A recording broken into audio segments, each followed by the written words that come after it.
Pi day ma pi bawan penten yanga. Pi day ma pi bajuan pau hanga. Pi day ma pi baju kersil yanga. Ona batia ngaki rumah. Tang pi bangada ibiang toong sei tang shi kenting. Tang bat pi bangan nya shong ne nama jong pi nganom randi. Tang pi bangada ibiang toong sei tang shi kenting. Tang bat pi bangan nya shong ne nama jong pi nganom randi.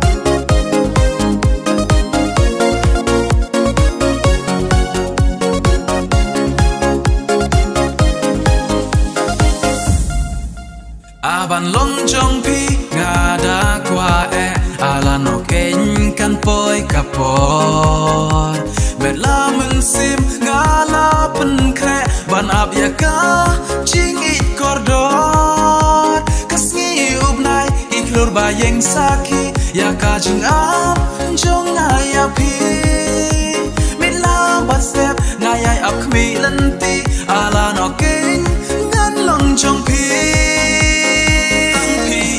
Bangada ibiang toong sei tang shi kentin.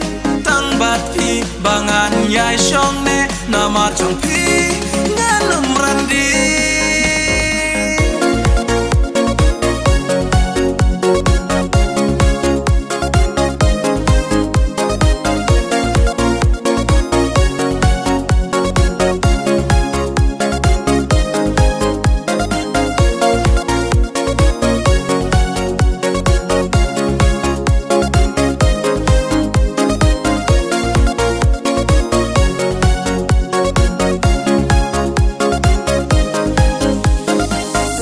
Hajing posne pido it yanga ndanga kendit ngak men shisha man pedaki khmat ngam la batai pitin chan hanga kumu mau leng na wat mit paski ngayo itang ya pi marwe nga perkat ngas ngau leng a haba ya pi ngayap mat ngada shobi dei ma pi balong kaching im jonga.